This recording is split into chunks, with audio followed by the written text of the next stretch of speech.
Hello. Oh, there it goes. I was slightly behind.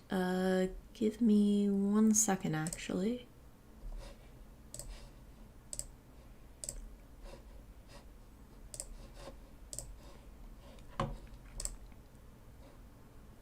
Okay, how is it even working? I need to check that, actually.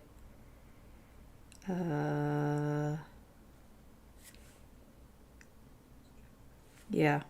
Woo, everything seems to be working again. How has everyone been? It has been a while.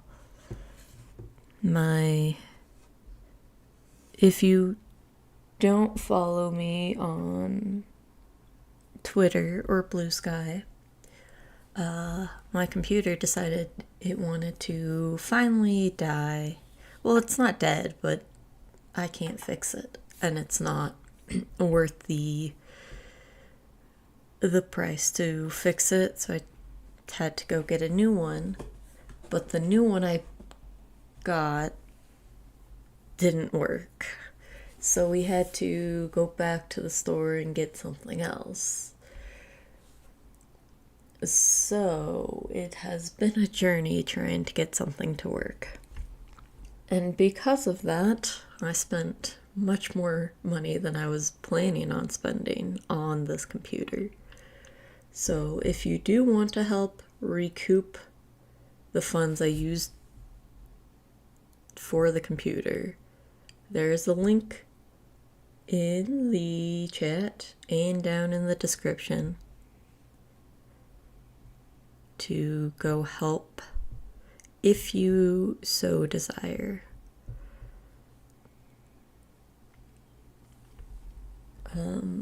What else? Oh, I know it's a little early, but because I don't stream a lot, I was like, we'll put on our Halloween costume early. So we are a little voodoo doll this year.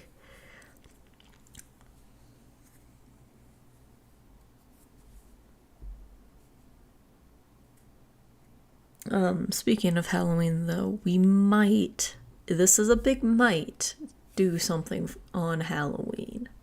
It matters how everything works out. But I do plan on streaming twice that week.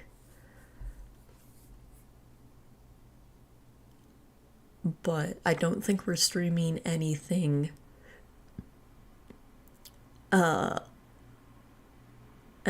special. I think we're just gonna stream whatever game we're in the middle of.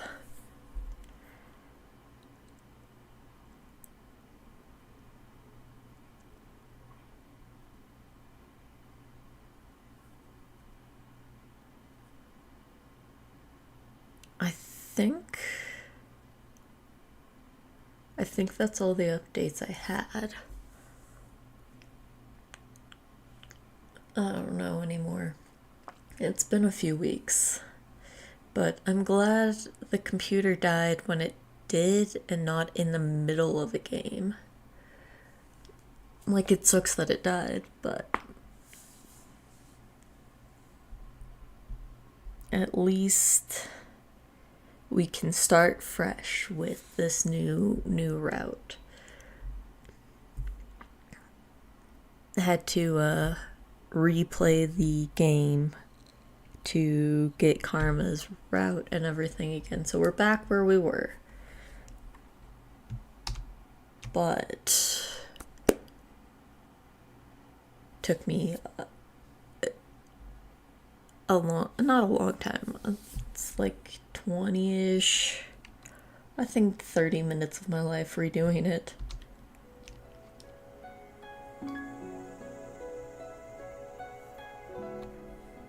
How is the game audio? Looks like it's really low. I might actually have to turn it up. Let me check.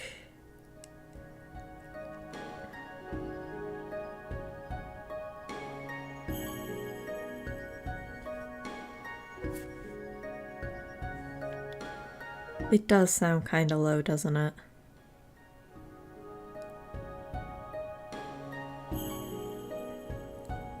Yeah.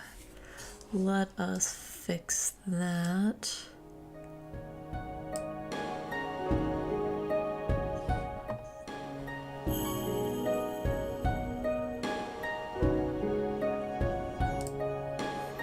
I mean, it is you guys are having to listen to it. I'm not listening to it.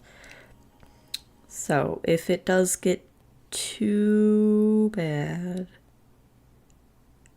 we can lower it again, I guess. I mean, not I guess. I'll lower it.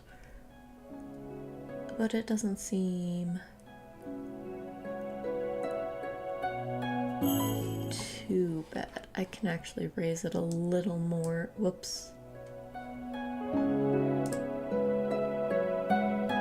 Okay.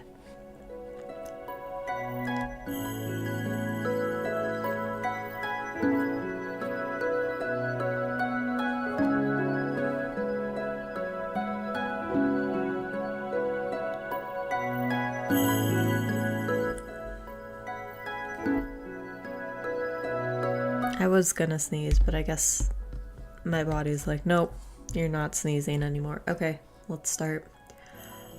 Continue. I think we can just continue straight from the selector. And we are picking Rod.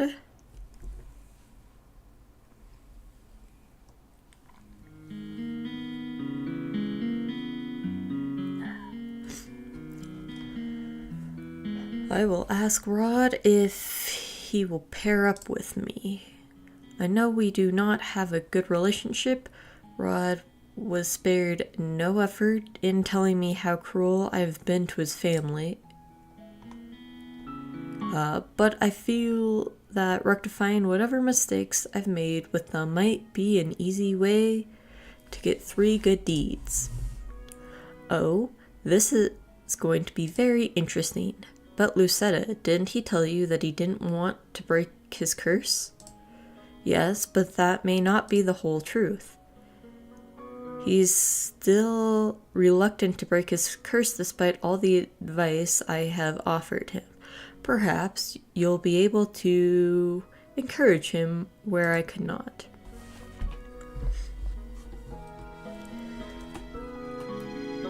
I don't care if he does not want to break his curse. I only need him to help me remedy the supposedly bad things I've done to his family. I believe that will be the easiest way to break my curse. But the problem is that I rarely see him here. He is usually at the palace. In order for this arrangement to work, I will need to be in the palace. Oh, are we actually gonna become a servant, a like maid or whatever for the palace, and that's how we get in? I for one think this is a terrible idea. What if Dolores' voice trails off? She averts her gaze to the floor, her expression a mixture of anxiety and solemn consideration. What if what? Is there something I should know?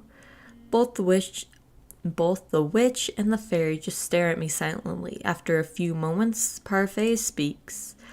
You would be far away from us, princess. We would not be able to assist you. Witches could be lying in wait for you, knowing that you're the true crown princess of Angelia. They might seek to use you for their own purposes. What sort of purposes? Why would the witches be after me in the first place? Many of them have been corrupted by the tenebrium. Darkness has invaded their hearts, making them bitter. Many of them simply want to see the fairy tale curses continue on undisturbed. And this is all just speculation, but it's better to be safe than sorry. What would you have me do? Dolora? I have an idea. I think I can get her into the palace and make sure there's someone there to look out for her. How? Just trust me. Tomorrow, the Ice Princess returns to her palace.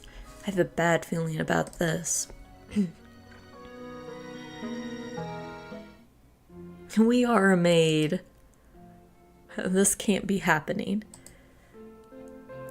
Don't dilly-dally. The princess will soon be awake and expecting her new maid. I close my eyes and suppress the urge to groan. How is it that Delora was able to turn me into Emily's personal maid? I do like how we're in a different outfit now.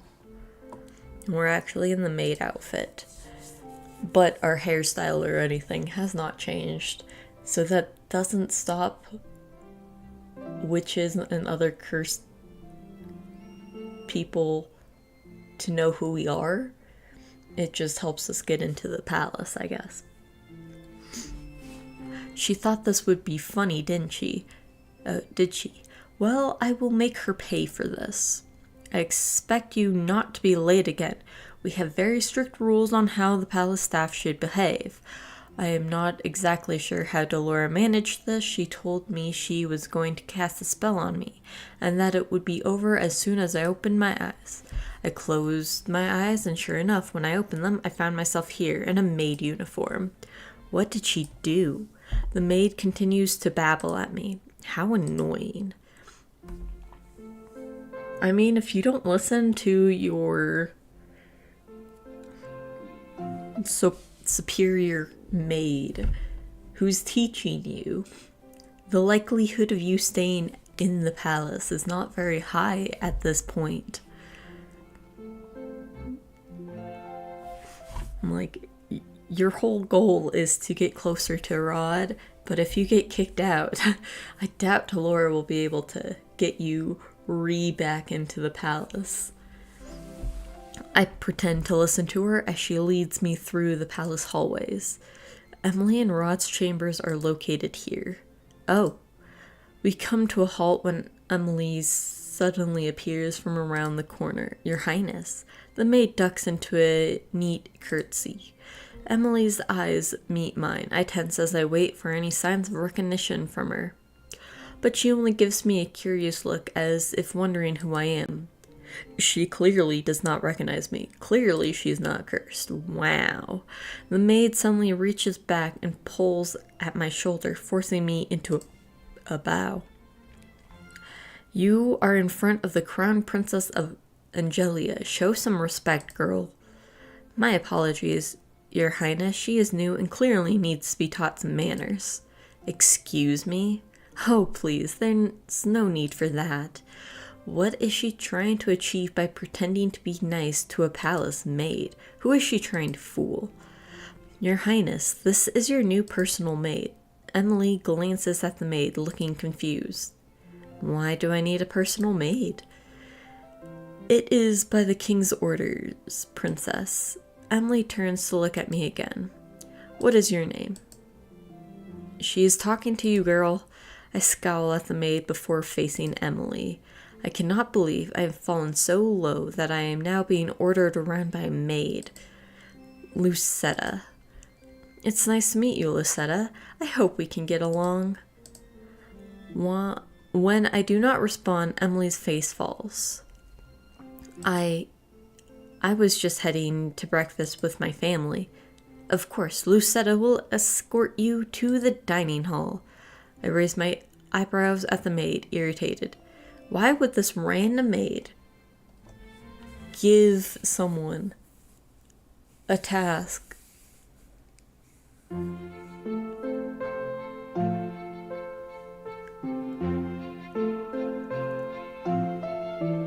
Like, this maid thinks we've never been at the palace before. And is like, you know what? Instead of me showing you around or whatever, I'm gonna just have you take the princess to the dining hall. Like, obviously the princess knows the way. But we're supposed to escort her to the dining hall. It is our job to take her there then. But if this is supposed to be like our first day, this maid doesn't know that we've been in the palace before. This maid is doing a terrible job too. There's no need for concern. I can get there on my own. I breathe a sigh of relief. I am not here to babysit her. But Rod's also gonna be in the dining hall. Like, that's the whole reason we're here, is to get closer to Rod. So wouldn't it be better to go with Emily anyway? The maid leans forward and whispers something in my ear. I don't know how it is that you landed this position, but you owe the royal family your diligence and respect. If you continue to show disrespect, I will have a word with the king. The maid pushes me forward so that I'm forced to stay next to Emily. She will escort you to the dining hall, Your Highness. Her job requires that she follows you everywhere in case you require assistance with anything. But it is almost time for breakfast, Princess Emily. Emily frowns and looks at me. I'm so sorry. What is she apologizing for? Good morning. Good morning. It seems that you have met your personal maid. The king's eyes widen as soon as he spots me. You look familiar. Does he recognize me? He probably recognizes us just because of us trying to get into the palace when we first got cursed. I feel a little tremble in my heart as I consider that hope. Are you not the girl who came to the gates before? I deflate with a soundless sigh. He remembers me as the peasant. This is the first time I am meeting you as Emily's personal maid. What is your name? Lucetta. That is a lovely name. We are glad to have you here, Lucetta. The king gives me a warm smile. The softness of his gaze makes me angry. He never treated me so kindly when he remembered me as his own daughter. Emily takes her seat while I walk to stand at the walls beside the other maids and butlers. The door opens and Rod walks inside. He greets the king, Ophelia, and then his sister. He is just about to take a seat when his eyes suddenly fall on me. The shock is apparent on his face. Rod, is something wrong? I see there's a new maid on staff. His tone is almost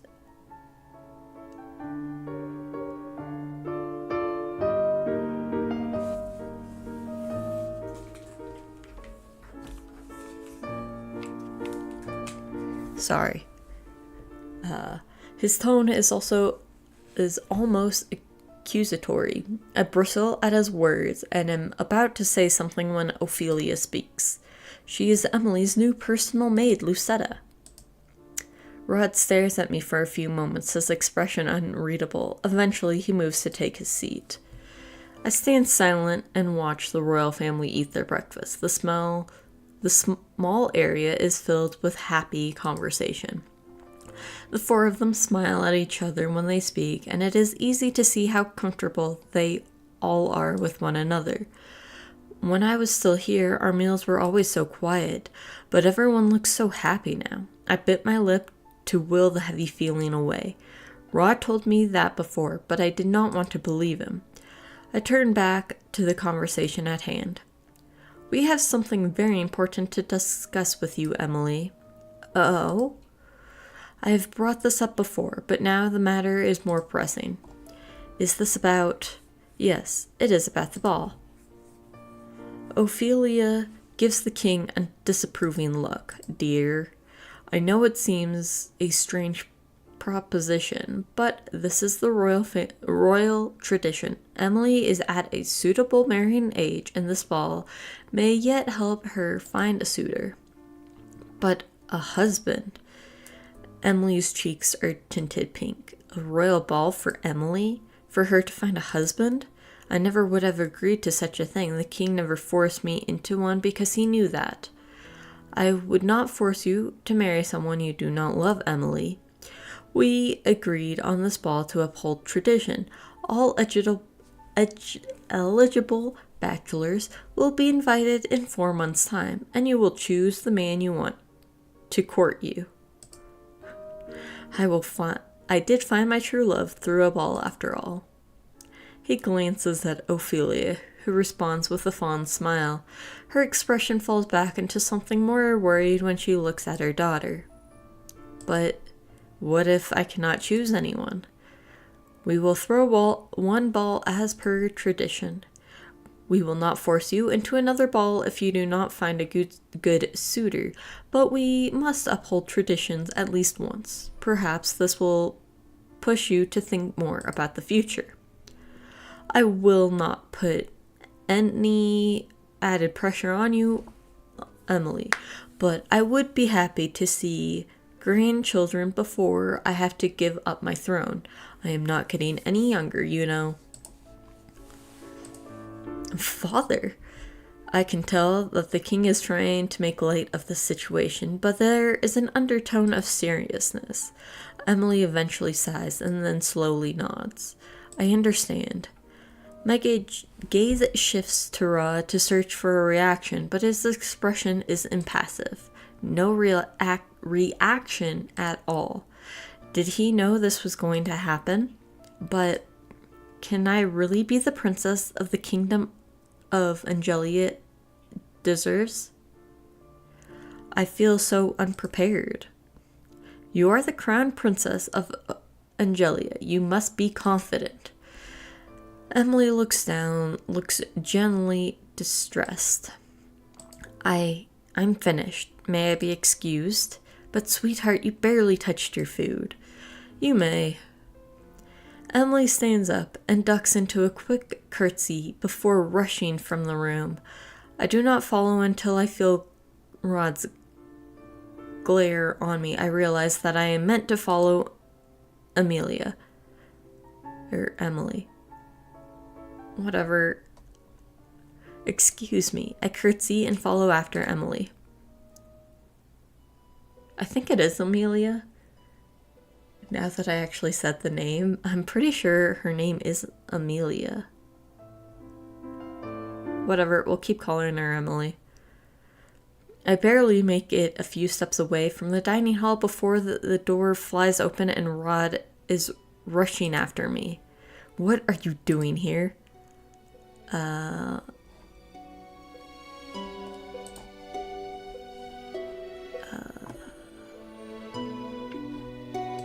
We'll actually put them in the slot. Well, we're here for Rod specifically, so I guess we should just answer his question, and obviously he's not gonna rat us out, because if he was going to, he would have told the king and queen who we are as soon as he saw us. So, answer him. I'm here to break my curse. You expect me to believe that when you have people offering to help you at the march-in? Rod's expression changes, anger clear in his eyes. No, I know why you are really here. What are you talking about? You thought you might take back what is rightfully yours, didn't you? You have no qualms about hurting my family again. I stare at him unpulsed by his accusations. I carefully quell the simmering anger inside me. The last thing I want is to be fired before I break my curse. Oh, now you're concerned about being fired. I am not here to hurt anyone, so stop accusing me of such things. We glare at each other in silence. I had always thought that Rod was closed off and quiet, but his emotions are always blazing in his eyes. You shouldn't be here. Rod steps back, but his gaze is still fierce. I do not have time for this. I am going to find Emily. Why? So you can insult her? No, because it is now my job to attend to her. Excuse me. We're in the throne room? Okay, sure, why not? The last place I expected to find Emily is in the throne room. Much to my surprise, I find her standing alone inside, staring up at the throne.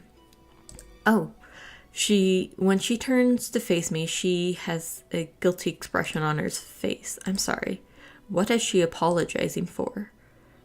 I was very rude earlier. Walking out on everyone at breakfast, Emily gazes back at the throne and sighs. I'm sure any other girl would be happy to have a ball. I mean, it's like something out of a fairy tale. She sighs once again and looks down at her clasped hands. It all sounds so perfect in the fairy tales. 3 days is all it takes before anyone finds their true love. But I don't think that's how it works in the real life. Do you? I have nothing to say in response when Emily turns her beseeching gaze to me. I don't know how I'm supposed to marry someone I barely even know. Is this really what it means to be the crown princess? The king specifically said, you just have to pick someone to court you. That's not saying you have to pick someone to marry you. This is just, hey, this is someone you think you could get along with, could fall in love with. Let us see if it actually works out kind of thing. This wasn't one night, now this is your future husband. Isn't this precisely what you wanted? Excuse me? When your mother married the king, you became a princess. You went from rags to riches overnight. I cannot keep the bitterness from my voice when I speak. Your life is playing out like Cinderella's, is it not? All you are missing are the glass slippers, and even then I am sure the king could arrange for a pair. I cannot understand why you are so unhappy. Neither can I. Emily turns away from me to face the throne once more, and in the sun that streams through the windows, I see something shimmering on her cheeks. Is she crying? I'm so ungrateful. Just because your mother married the king because of love does not mean you decided you wanted to be a princess overnight. That just means circumstances happened and now you're a princess. Lucetta, what would you do? What? If you were in my place, if you became crown princess overnight, would you go through with the ball? For the sake of Angelia's tradition, for the sake of your role, I would never do anything so worthless. The king never brought up the subject with me. He most likely knew I would have refused. Emily suddenly pats her cheeks and turns to me, a weary smile on her face. I could do with some fresh air. Shall we go to my friend's shop in town? We were only just exiting the throne room when Emily stopped short and I almost bumped into her back. Oh, who are you? Oh, Your Highness, what a pleasant... Sir Mythos abruptly stops to stare at me. I was expecting Mythos to be older.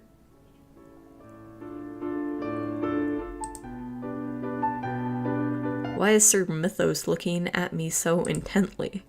Is something the matter, Sir Mythos? No, nothing at all, Your Highness. I am just amused. Amused?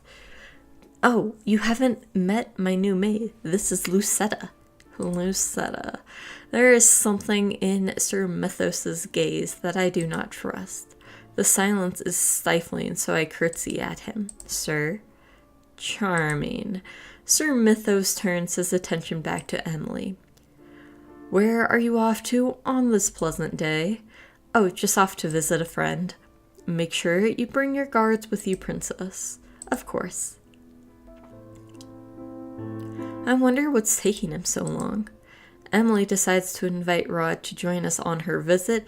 One of the guards offered to get Rod for her, but he still has yet to return. Another stands with us by the gate, ready to escort us into town. Why does the king even keep these incompetent fools if they cannot find a single person? You make it sound like, oh, it's just a 3-bedroom house. They can just go up to walk the whole house in like 5 minutes. This is a castle that you have to find someone in. Obviously, most people are going to be in a handful of rooms, but that doesn't mean it still takes 5 minutes. It's a castle. It's going to be huge walking from one location to another just to find someone, and then walk all the way back to the front gates. Maybe we should go look for Rod. But then, what if he gets here as soon as we go searching for him? I sigh. I will go look for him. You stay here. But you don't need to run errands for me. She has yet to ask me to do anything. What does she think a maid even does? I look at her solemnly, not answering her. Finally, she relents. Thank you, Lucetta. I incline my head just slightly before walking off. I feel like a babysitter. I cannot believe I have to search for Rod. This is only slightly better than being dragged around by that broom. I turn around the corner and nearly bump into someone. I take a few steps back just in time. Oh, it's Fritz. Princess. I look up in shock. Fritz's surprise mirrors my own. Where have you been? I've been looking for you everywhere. He pauses as he stares at my clothing. Why are you wearing a maid uniform? Fritz, you remember who I am? I would never forget you, Princess Lucetta. But it does seem like I'm the only one who remembers you. What's going on, Princess? The only people who remember me are witches, fairies, and Fritz, are you... I stop when I hear the sound of approaching footsteps. Fritz turns at the sound and then stoops low in a formal bow when he sees Rod. Your Highness. Rod's impassive face twitches with annoyance when he sees me. Rod does not even acknowledges Fritz as he walks past him to stop in front of me. Shouldn't you be attending to my sister? I don't understand. Prince Rod, do you know why the princess is dressed like this? Rod is clearly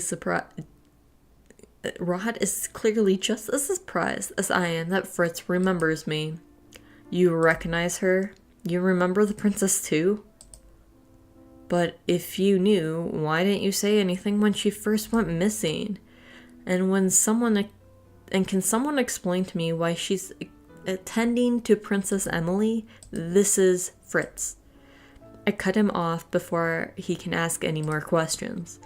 I feel Rod's gaze on my back as I turn to look at Fritz. No more questions. But Princess, right now, I am a palace maid. A what? It is a long story and I have no time to explain now, so do not ask. Fritz is clearly discontent. He seems to struggle for a few moments before he finally sighs and nods. Yes, Your Highness. Though it is nice to hear someone here speak my title, it does not do if Fritz calls me that on accident. It is just Lucetta for now. But I turn to face Rod. Emily is waiting. What? The guard could not even deliver her message. Where are you going? Emily wants to visit her friend's shop in town and she wants you to go with us, Rod. Town? Ordinarily, I would not mind Fritz joining us, but right now he might just be an unnecessary companion. He may very well give me away. Rod barely wants to speak with me when it's just the two of us. I doubt Fritz would make him more sociable. I am assuming that accompanying you is not an option at this point. Yes. Fritz looks down for a moment before looking at Rod. I'm sorry to ask this of you, Your Highness, but since she refuses to let me do so, please look after Princess Lucetta in my place. Ridiculous. I do not need to be coddled. Even if I did, Rod couldn't care less if I am hurt. I will do my best, Sir Fitzgerald. I cannot tell if he's being genuine or not. Fritz bows to the both of us. Stay safe, Lucetta. And you, Your Highness. Rod turns and begins to walk away without another word. Come on.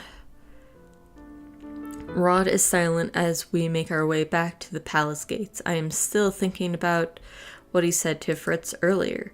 Why would Rod agree to Fritz's request? Because he just wanted him to leave?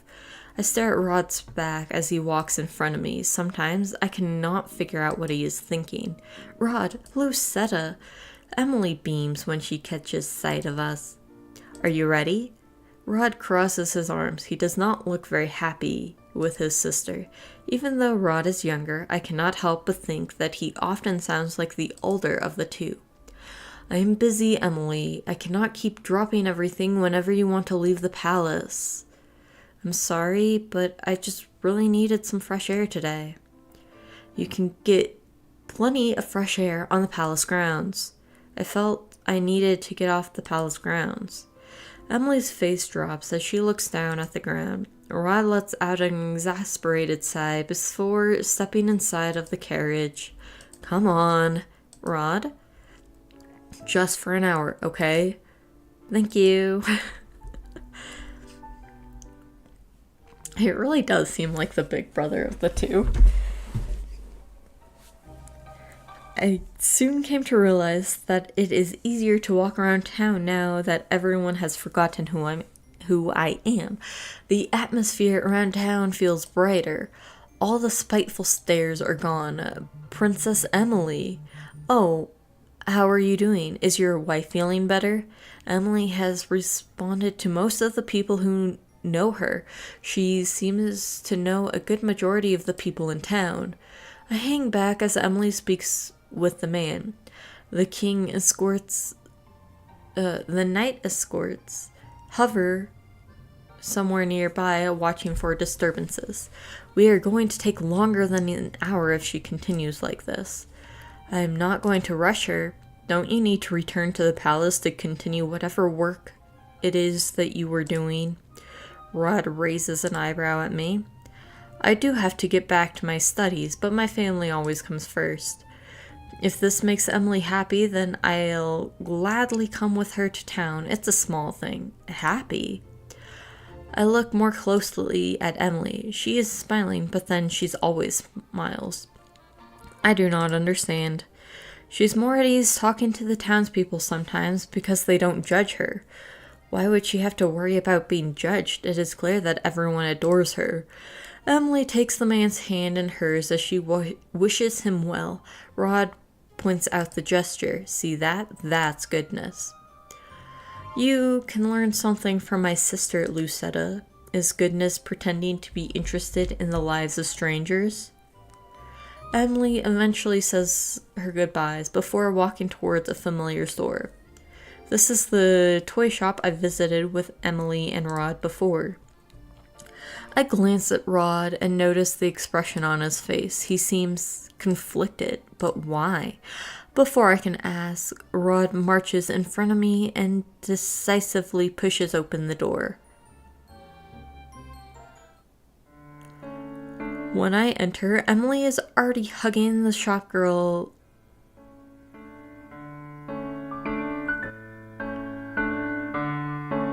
Vyrika? Sure. Emily looks as beautiful as ever. Oh, please, I look the same. You, on the other hand. Emily steps back before nodding, a bright smile on her face. Being in love suits you. When is the wedding? Wedding? She's already engaged? I catch a small movement out of the corner of my eye, and I turn to glance at Rod. I notice his fingers clench into a fist before he quickly hides his hand behind his back. Oh no, he liked her. Though his expression is as impassive as always, I notice a tenseness in his shoulders.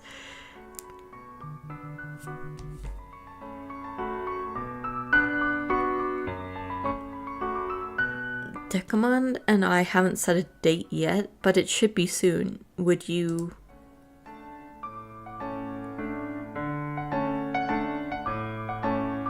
Vyrika trails off when she notices the rest of us. Hello, Rod.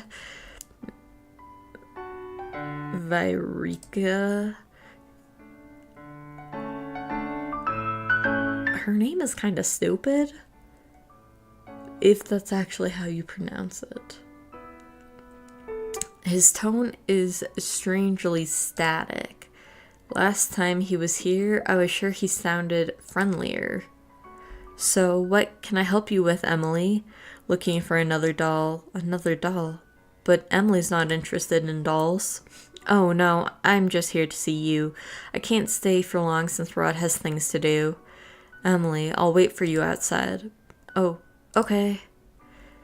I know it is my job to follow Emily around, but I'm not at all interested in hearing her talk to this girl. Does she even want me here?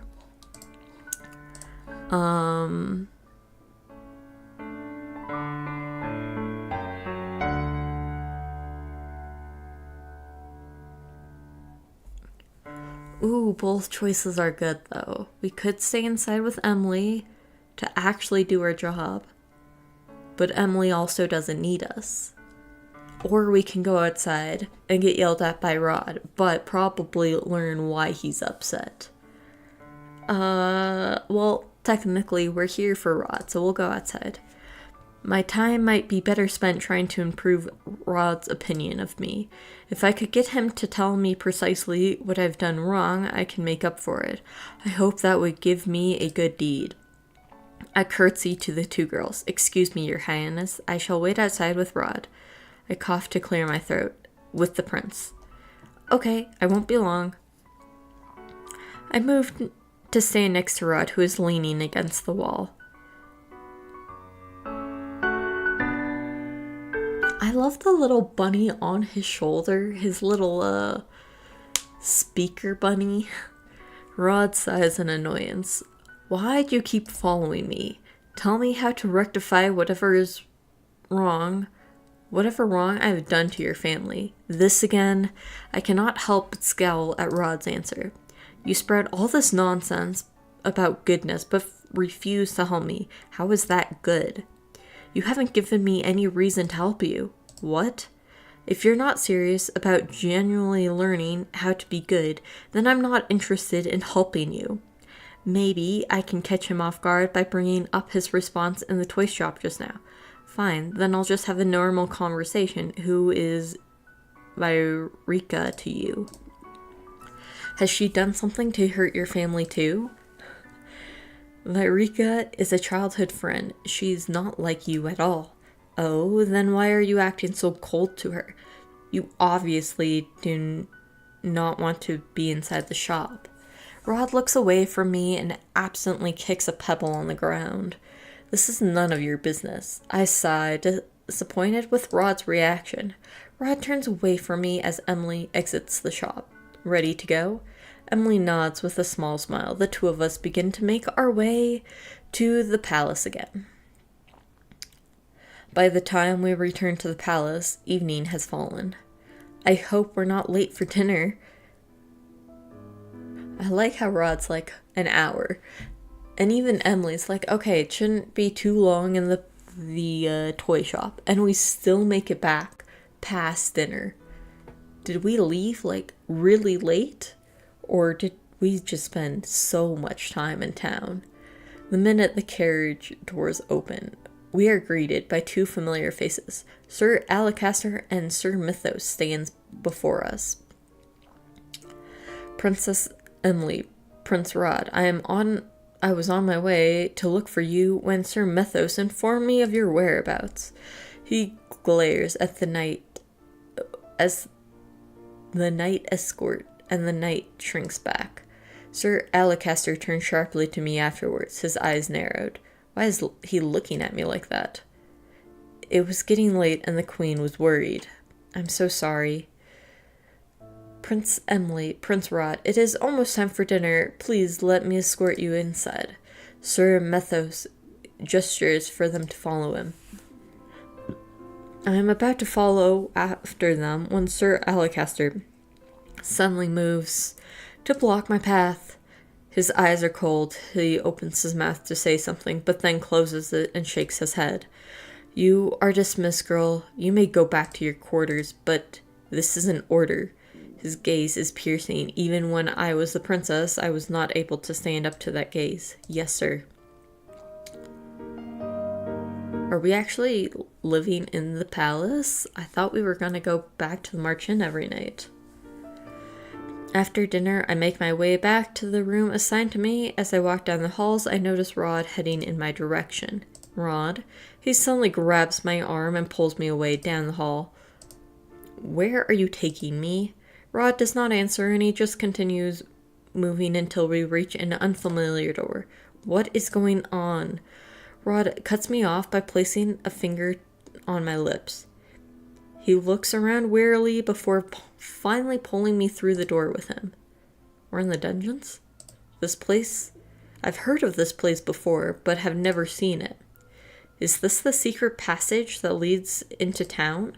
Rod does not answer me. He simply keeps walking, and I see no other options but to trail after him. How is it that you know of this place? He still refuses to answer. Are you deaf? Rod suddenly stops, and I bump into his back. I stumble back with a scowl. You ask too many questions. Because you refuse to answer any of them. I glare back at him until Rod makes an exasperated sound. Lady Parfait is the one who told me about this passage. It makes sneaking out of the palace easier. Parfait. She did not give me any explanation as to how she knew of this place. There are only meant to be 2 copies of the key. The king has one and Sir Alacaster has the other. Then why do you have a key? Don't tell me you stole it from the king. I am not a thief. But you'll have a copy of the keys that you shouldn't have copies of. Lady Parfait also has a copy. She saw fit to provide me with a key for my own use. What? How does Parfait have a key to this place? You'll have to ask that yourself. Once we step into town, I realize where it is that we are headed. We are going back to the merchant. Dolores is the first person we see as soon as we enter the merchant. Well, look what the cat dragged in. Dolores at you. Rod's glare silences me. He steps forward and points at me. Gaze icy. She is not staying at the palace. What? Dolores raises an eyebrow. What's that? She works there now. I do not know what game you are playing, but I will not be part of it. Excuse me, this is not a game. I do not want you meddling in my life as you meddled with hers. The room's temperature drops several degrees. Dolores stares at Rod, her expression suddenly lacking any emotion. With all due respect, Your Highness, I do not want to meddle with your wallowing. But just because you do not wish to break your curse, it doesn't mean that others shouldn't want to either. You should be humbled that our princess here thought you would be able to help her. Rod raises an eyebrow. Where is Lady Parfait? Of course you want to talk to Parfait, because she puts things nicely. Fine, I'll fetch her for you. Dolores curtsies as she sweeps out of the room. Rod sighs. He clearly looks irritated, but he doesn't put a voice to his agitation. Now that we're alone in the empty room, the silence is deafening. And so I ask him the question that has bothered me since we came here.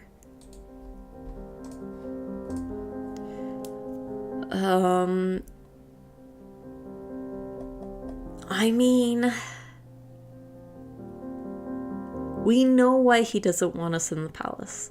He thinks we're gonna ruin the family he has more than we already have. So, why do you not want to break your curse? I don't need to explain myself to you. Do you even know how to break your curse? I do. So why are you not doing anything? It's none of your business. I do not realize the anger inside of me at first, and then I notice that my hands are fists, and then I am shaking. You are angry at me for treating your family with unkindness, and yet you do not treat me with any respect or kindness either. Excuse me?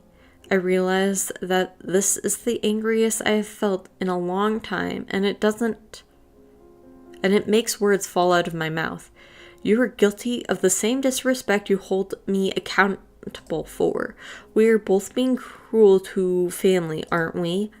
Rudd's eyes are ablaze as he stalks towards me. He stops right in front of me, his mouth pressed into a firm line.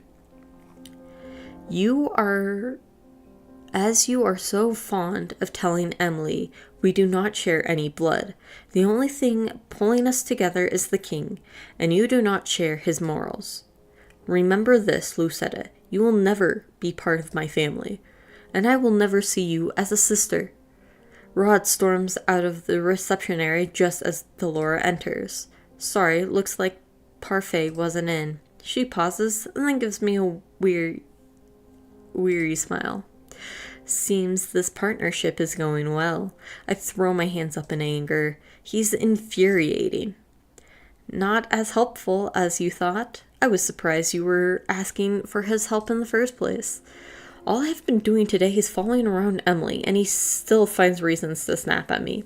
And in his eyes, I can do nothing right, even though I am making an honest effort to break my curse. Delora eyes me as she slides down into a chair. Slides down into a chair. Okay, sure. Has he told you anything about his curse? Only that he knows how to break it. Delora sighs. Boys can be so secretive about the silliest things. Girls can be secretive about stupid things too. That's just human nature. Rod has been aware of how to break his curse from the very beginning. Then why hasn't he broken it? I have no idea. I think the only other person who knows the full terms and conditions of Rod's curse is Parfait. Parfait has known Rod for a while. She convinced him to keep coming to the merchant even after he gave up on breaking his curse. Parfait also thinks that working with you will convince Rod to try finding another way to break his curse. Another way? Don't ask me. I don't know much about his curse either. But if you keep trying, you might convince Rod to talk. I doubt that very much. It seems that all I'm doing is convincing Rod that I do not deserve to break my own curse. Delora looks at me curiously for a few moments and then grins.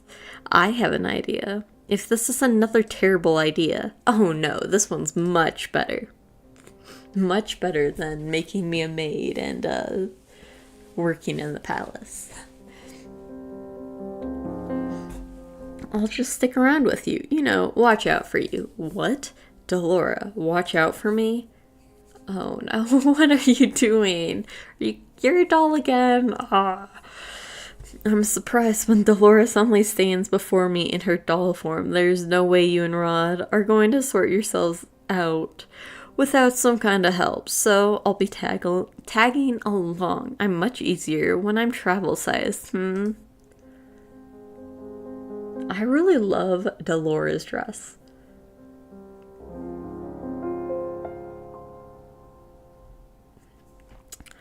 Why do I feel like she's only making things worse? Come on then. Delora somehow manages to jump into the front pocket of my apron. Oh, she's really tiny then. Or we just have ginormous pockets.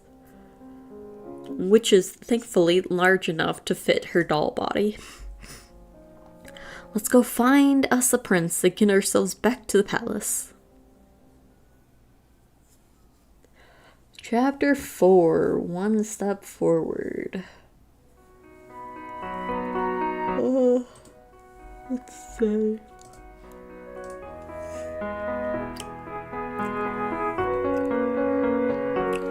It's been more than a week since Rod and I returned to the merchant. He has been avoiding me ever since that day. Not that we have much cause to be around each other nowadays. I am constantly on my feet, preparing for Emily's ball. This is ridiculous. Better to be busy than bored, princess. I stop for a moment to better balance the pile of fabrics that I am carrying. One of the maids has ordered me to bring this to a designated room so that it can be sorted out. I'm being reduced to fetching and carrying, and I have made no progress on accomplishing my first good deed. I doubt that simply following orders from the other maids will help me get my first good deed. I feel a shuffling in my pocket and then notice Delora peeking her porcelain face out. Better to obey rather than disobey, at least. You're not going to get a good deed being stubborn. Anyway, you've got to put yourself out there a bit more, princess. You can't do whatever is convenient for you. That's no good. That's not good. Delora has been no help at all. Wait, I recognize this place. Isn't this where your room is? I stop in front of the door to my old bedroom. Ever since I came here, I've been ignoring this room, not wanting to see what the king did to it during my absence. Do you not want to go in? Why should I? It's not as if it's my room anymore. Oh, you're no fun. Aren't you curious about how it changed? I would be lying if I said I wasn't. I guess a little peek wouldn't hurt. It's the same.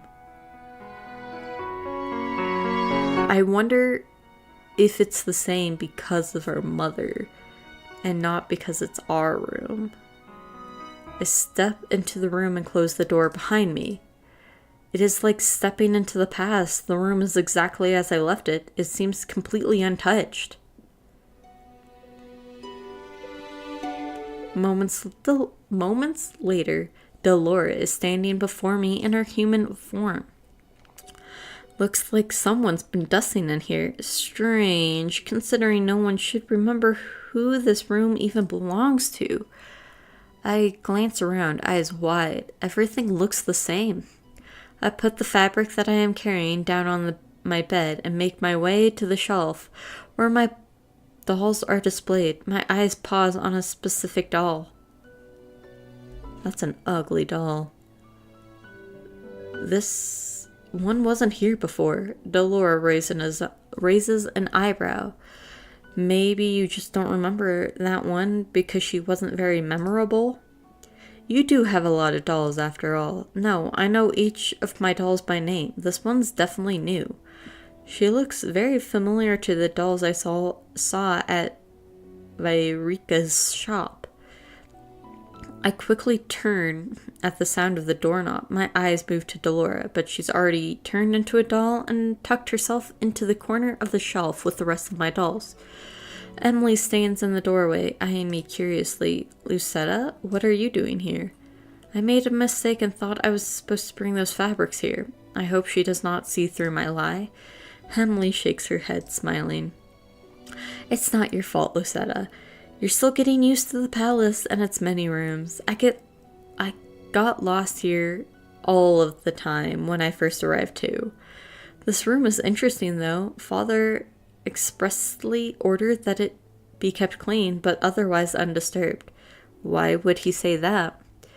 He wouldn't say why, but apparently this room is very special to him. Maybe it belonged to someone he cherished. Cherished? What a joke. Still, I cannot help but feel hope at her suggestion.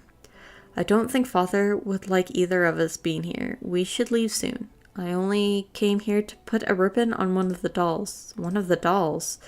Yes, I put one of my dolls here. She walks past me to pick up the doll I did not recognize. I bought this.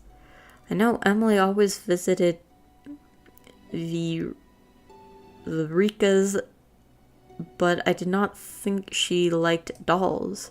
She always preferred receiving and buying books, so why does she have this doll? Do you like dolls? Well, I don't mind them, but I don't usually buy them for myself, no. So why did you buy this one?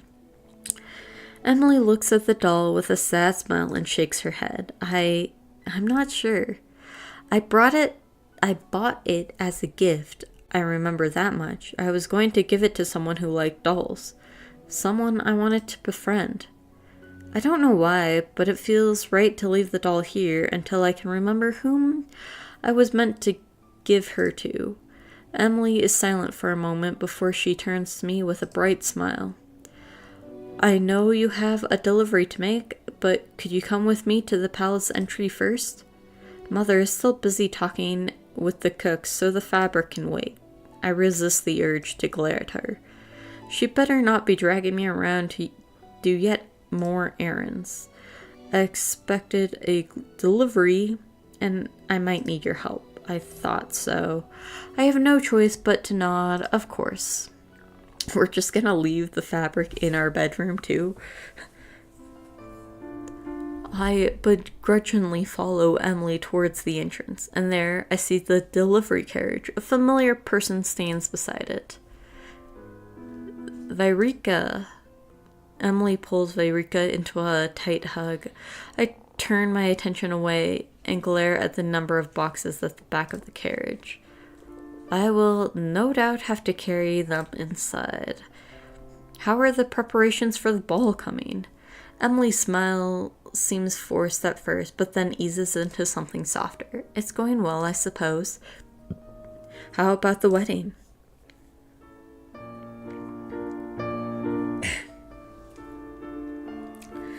Decamon and I have finalized the date. It will be 2 days after your ball. I can't wait to see you in your wedding dress. Wow. They must be either rich or the wedding's not going to be that expensive to just be like, oh, okay, we can put it together in, 4 months?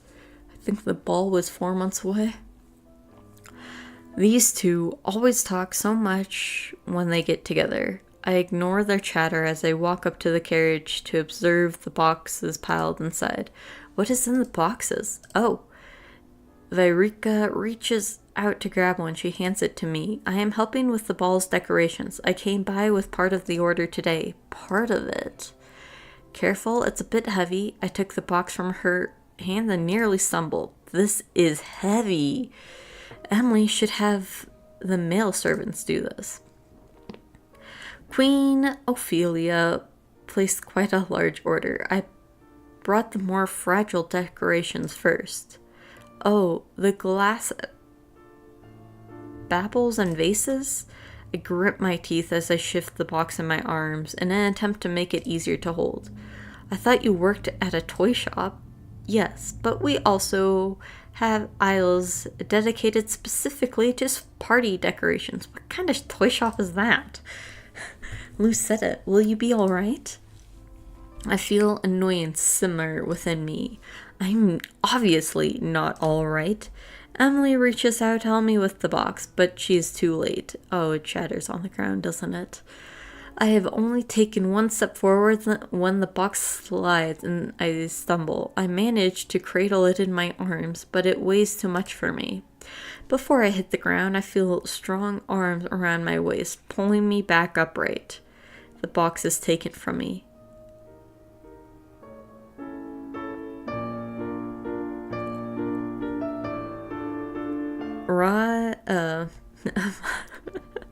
My heart and mind are racing, and for a moment I cannot comprehend what just happened. Are you alright, Rod? I glance to the side and am shocked to see Rod standing there. The expression on his face gives nothing away, but with our close distance I can see some flicker of emotion in his bright eyes. Concern? I am... Lucetta, I'm so sorry. Are you okay? Rod pushes me, and I stumble forward, almost tripping on the ground. He raises an eyebrow at me. Know your limits, Lucetta. I glare at him as anger begins to bubble up in my chest.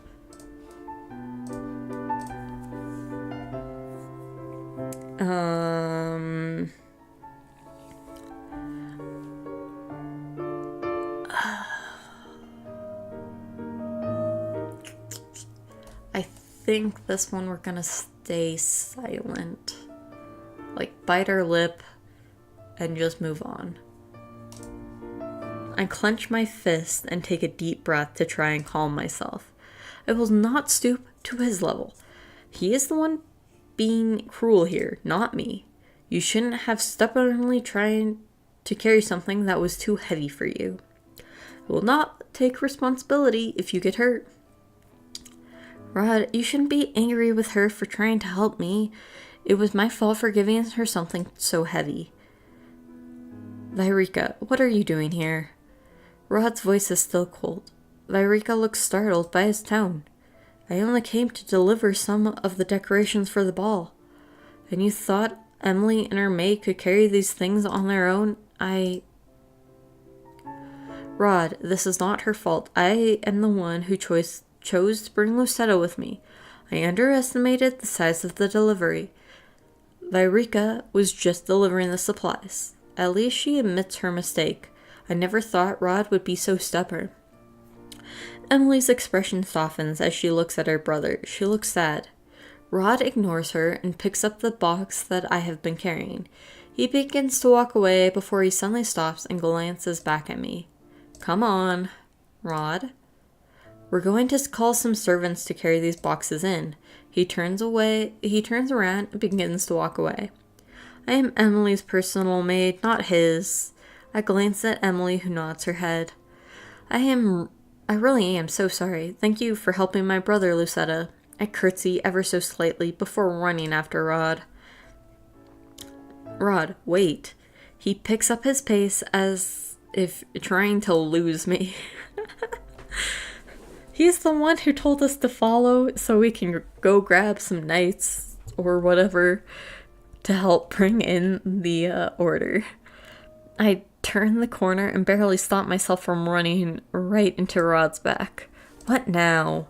Why are you so angry at me today? I've barely even spoken to you. Your mere presence is enough to darken my mood. We haven't seen you in a few days, and your mood's already this bad. I think it is a you issue and not a me issue. I glare at him and cross my arms. Funny. You call me cruel, but right now you are worse than I ever was. I don't need someone who hasn't even managed a single good deed to lecture me. It's been a week. Calm down. I have to try very hard to resist the urge to slap him. You were supposed to help me get a good deed. As I said before, I never agreed to this. I still refuse to help you. Rod starts walking again and I hurry after him. I cannot help but recall how cold he was with Vyreka earlier. I thought they were friends, but he treated her like this at the toy shop too. Why were you so angry with Vyreka earlier? No reason. I raise an eyebrow when Rod quickly answers the question. Then you were cold for no reason. You have such a princely disposition. Rod frowns but has no rebuttal for my words. You must be generally cold and unfriendly. Excuse me, that would explain why you treated Vyreka as you did. I thought that you two were childhood friends. Vyreka was always closer with Emily than with me. We may have been friendly once, but we've since become distant. Distant? It is none of your business. I pause as we pass my door, remembering that I left both the fabric and Delora inside. I make my way towards the door and open it. What are you doing? None of your business. Enjoy your field trip. I frown when I see her sitting on my bed in human form. What would you have done if it wasn't me? Us witches have a sense of these things. Delora? Rod slowly enters the room. It's nice to see you here, Lady Delora. Nice to see you too, little Sabby.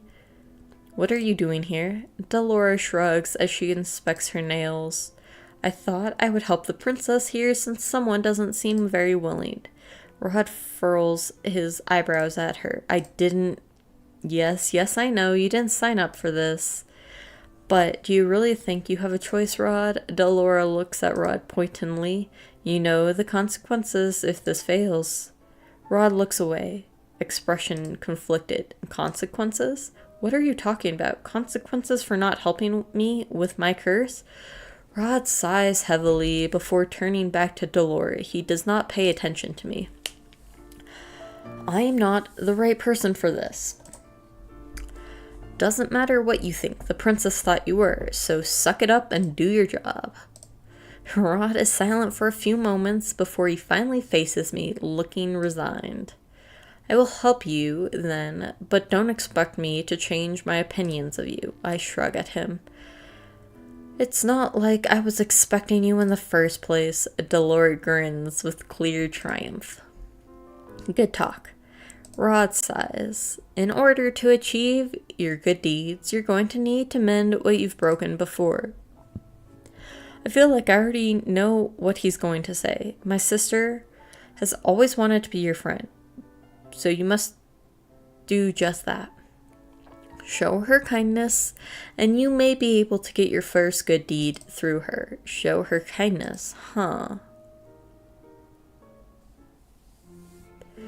Dolores decides to stay in my room for the time being, saying that she believed Rod will be able to help me from now on.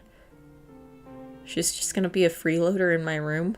Okay, sure, why not? Later, I make my way to the dining room with the fabrics and see Emily and Ophelia inside. Lucetta, I see you have the fabric, thank you. Ophelia takes the topmost sample of fabric and begins to inspect it as Emily walks up to me. Where's Rod? He returned to his studies. Oh, right. He has history lessons today, and I am yet to finish my history homework, which is due tomorrow. I like how Rod is so diligent in his study, and Emily's like, oh yeah, I still have homework that's due tomorrow that I'll probably just put off until the very last second. As Emily muses aloud, I ponder what Rod told me earlier. I must become... I said that badly. I must become Emily's friend. But is that really a good deed? I hope Rod didn't send the servant out before he went back to his room. I wanted to tell him that Vyrika and I had already called on guards to bring the boxes inside. Maybe he decided to start his lesson early so that he could make your dance lessons this evening. Dance lessons? Father wanted to hire the best dance instructor in Angelia, but I honestly feel more comfortable with Rod teaching me. Rod knows how to dance, but Emily doesn't? Okay, sure. Why not? He's a good dancer, so Father has allowed it. This is a surprise. I didn't know Rod could dance. He used to prefer singing, but then... Ophelia trails off. I know that she is talking about the fairy tale curse, but I did not expect her to delve such information to a maid like myself. He decided to focus on his dancing for the past few months. Ophelia glances down at the fabric, then looks up and smiles at me. Lucetta, would you mind helping me with this? I obediently walk over to the fabrics Ophelia wants me to look through. They are apparently samples for the tablecloth that will be used during the ball. This is going to be a long day. Rod comes immediately to the throne room after his history lessons to start on his dance lessons with Emily. I'm only standing here because it is my responsibility as her personal maid to watch over her as she practices.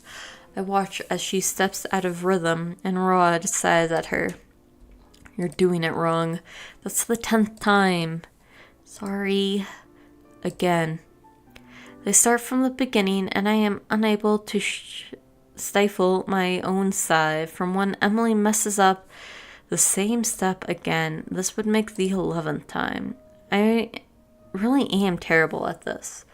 Would you rather have the royal dance instructor teach you? He has more experience teaching than I do. Oh no, I really do want you to teach me, Rod.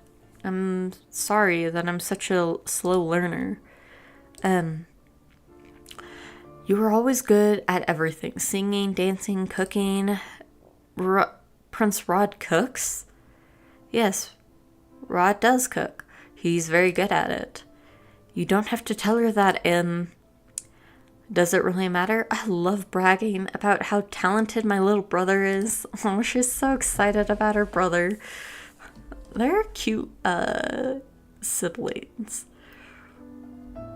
I see a tinge of pink in Rod's cheeks as he turns away. Is he embarrassed? Emily looks down at the floor, her smile smaller. I wish I was as talented as you, Rod. I have always thought Emily was overly optimistic. She always seemed to bounce back with a smile, no matter how many times I pushed her away. Now, I cannot help but reconsider that thought. Still, seeing her like this only irritates me. Pitying yourself will get you nowhere. Not everyone can be perfect at everything when they first start out. I remember when Mother gave me similar lessons. She was always such a harsh teacher, and she hated when I showed weakness in front of her. She made me keep practicing until I had perfected whatever it was she wanted me to do. Failure was never an option. I never had time for self-pity.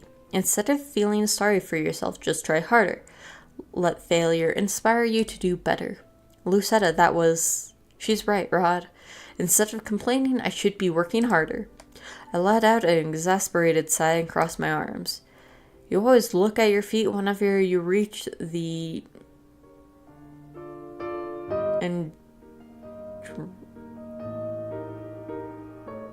underarm turn. I think it's missing a space. Okay. Instead, focus on counting your steps and let Prince Rod lead you. Worrying too much about your next step is what puts you off rhythm. Emily stares at me. Can you dance, Lucetta? I can. Why? Wow, that's amazing. There is nothing amazing about being able to dance. Her praise makes me embarrassed regardless. Maybe I could learn faster seeing someone else do the dance first. What are you talking about? It might be easier to copy the steps if I have someone performing them first. She turns to me suddenly, eyes bright. Would you help me? I am meant to assist Emily in any way that I can, but dancing with her brother? Surely a lowly maid should not be doing this. Surely a lowly maid shouldn't. But it is one of the few requests that Emily has made for us, so I guess we have to accept. Well, if I do accept, at least I can prove that I am a better dancer than Rod. Besides, I am supposed to be listening to Emily no matter how absurd her requests are, if that is what you want. Really? Emily rushes up to me and takes my hands in hers. Thank you, Lucetta. I thought it might be an awkward request, but I'm so happy you agreed to this. I turn to look at Rod, who is glowering at me. I am not dancing with her. She might step on my feet. Emily gives him a disapproving look. Rod, please. Rod eyes me warily. I step towards him and offer my hand. Shall we? Rod scowls at me for a few moments before finally taking my hand. Look how uncomfortable we both look. I put my hand on his shoulder and he places his hand on the small of my back. Rod looks at me but quickly averts his gaze. Is something wrong? I didn't think I would ever have to dance with you is all. Neither did I. Rod looks at me again. This time he has an uncomfortable scowl on his face. He is not the only uncomfortable one here. We both start dancing and I mentally start counting the steps. It has been a long time since I last danced with anyone, but the steps come to me naturally. The dance is rather simple. While Rod and I move stiffly, I cannot help but notice his careful footwork. I realize that Rod really is a pretty decent dancer. Of course, I would never openly admit that. When we stop, I hear Emily clapping her hands as she looks at the both of us in awe. You really are a good dancer. Thank you so much for showing me the steps. Now I know for sure what to do during that part. I just shrug at her before stepping back into the corner. Emily takes her position in front of Rod once more. This time, she has a bright smile on her face. I cannot believe something as simple as this has made her so happy. At the end of the day, Emily has managed to do the steps correctly. She tells me many times how grateful she is for the help. After practice, I return to my room and retire to bed. I think about how happy Emily was. How can such a small thing make a person so happy? You stepped out of rhythm again, Lucetta. But mother, this is really hard. A princess never complains. You must perfect this waltz by tomorrow. Otherwise, I will not allow you to play with your dolls for the day. But if you have time for objections, you have time to push yourself harder. Now, once again, from the top.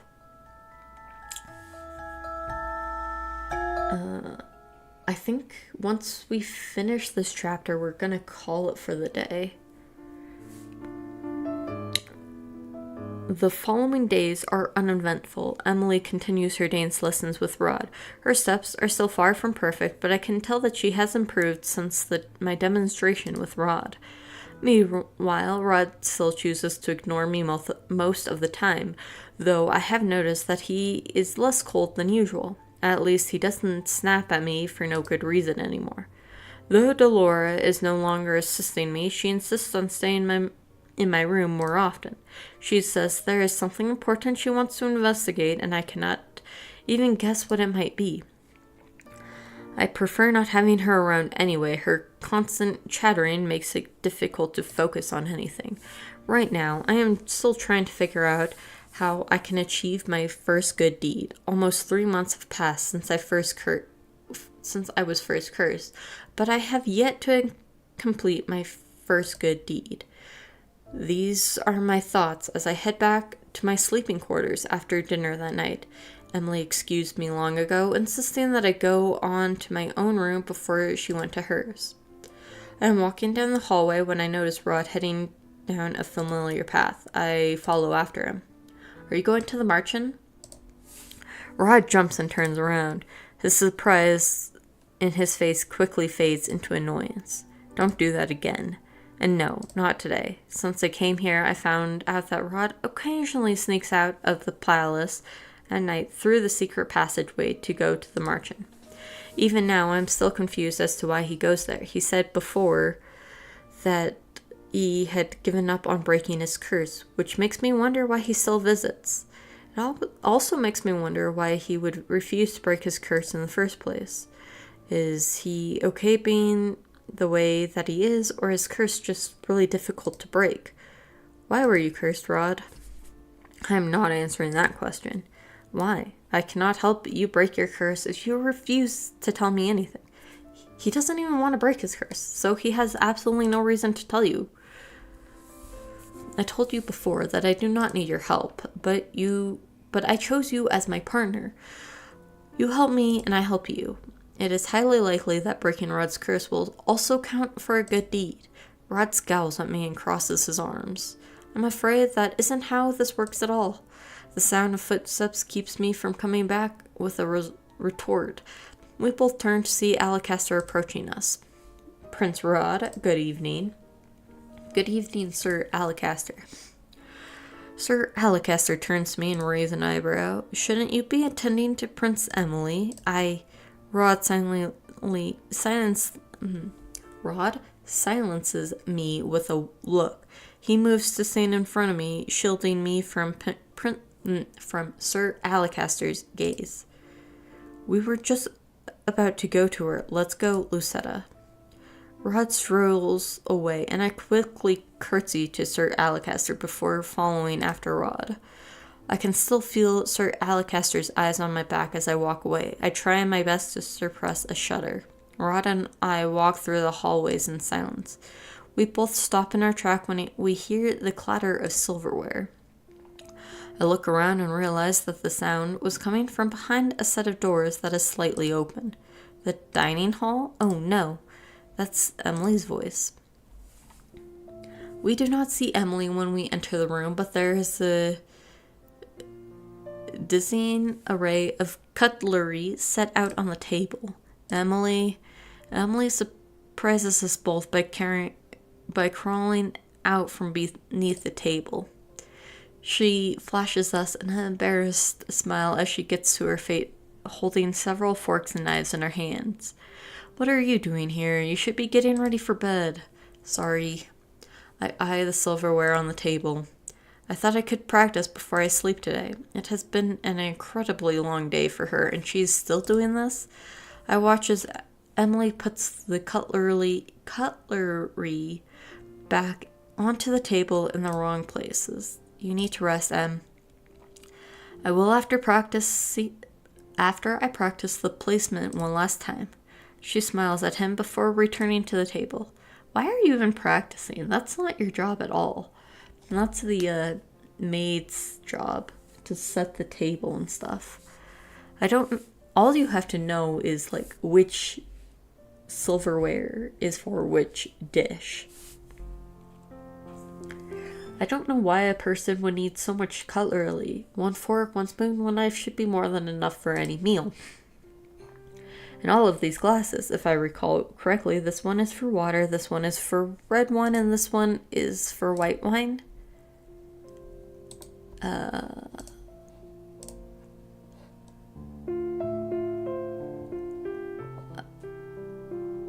Probably just tell her the correct answer. That flute is for champagne, the other is for sherry. Oh, right. But there are 2 more. The other is for juice, and the other glass is for dessert wine. The dessert wine glass will only be used during the dessert course, and the juice glass is only used when juice is being served as a course. Otherwise, it is placed next to the water goblet. I see Rod staring at me out of the corner of his eyes. His lips twitch before he turns back to his sister. It looks like he was about to smile. Then, what are these for? Emily points out the group of forks in front of her. You use those every day, Your Highness. You should know the answer. Emily points at them as she rattles off names. Dinner fork, fish fork, salad. Correct. You know so much about etiquettes, too. You're really incredible, Lucetta. You make a better noblewoman than I do. Even if I told her I was a noble, it's not as if she would believe me. I just read a lot about these things. Yeah, that's the excuse we'll go with. I read a lot about this. You read and know enough to put them into practice? That's amazing. Especially since you haven't been with us so long, right, Rod? Rod shrugs. He does not, much to my surprise, disagree. Perhaps you should be my teacher, Lucetta. I can learn so quickly from you. Emily quickly straightens out the cutlery. Now that I think about it, I have come to realize that Emily is much more than she appears to be. It is probably because I am forced to spend so much time with her as her maid. She is different. She is flawed and not as conceited and more humble than I had originally thought. Maybe I should try lending her a hand. I may not be one of your tutors, but if you need help with your lessons, just ask me, and I will do what I can for you. Lucetta. I glance at Rod, who is once again wearing that expression of surprise. I shift my attention to Emily once again. You only have 1 month left to prepare, and as your personal maid, I feel as it's my responsibility to help you whatever way I can. Oops. Did not mean to do that. Lucetta. Emily wipes at her eyes with the back of her hand, and that's when I notice something glistening on her cheeks. Is she crying? You are extremely kind, Lucetta. Thank you. I will definitely take you up on that offer. I am still looking at Emily when I catch a faint glow coming from the pendant on my chest. What just happened? Oh, what a pretty necklace you have, Lucetta. Thank you. Anyway, for now, I think the both of us should benefit from some sleep. After escorting Emily back to her room, I walk out into the hallway in a daze. What was that light? It seems like you actually managed to obtain your first good deed. I didn't know he was still here. I look down at my pendant, astonished at what I see. A piece of the glass slipper? I gingerly touch the new piece that is hanging next to my existing glass slipper pendant. Is it real? You're not too bad after all. Did he just compliment me? What? Rod turns away. Nothing. He walks away, leaving me alone with my thoughts. Chapter 5, Secrets. Okay. We are calling it here.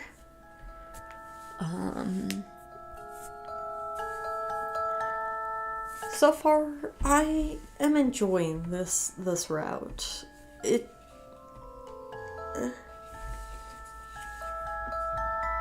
I really love the dynamic between Rod and Emily.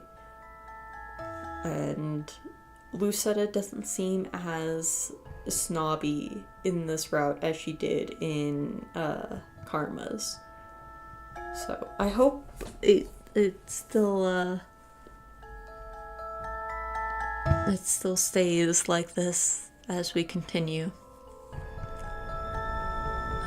It is kind of odd that we saw Fritz learn that he remembers us, but then hasn't shown up again. Like, I understand we told him, hey, shut up and leave us alone for the day, but I was kind of expecting him to show back up. So hopefully he does later, I guess. But otherwise, we'll continue this next week. And I hope you all have a good rest of your day. Bye.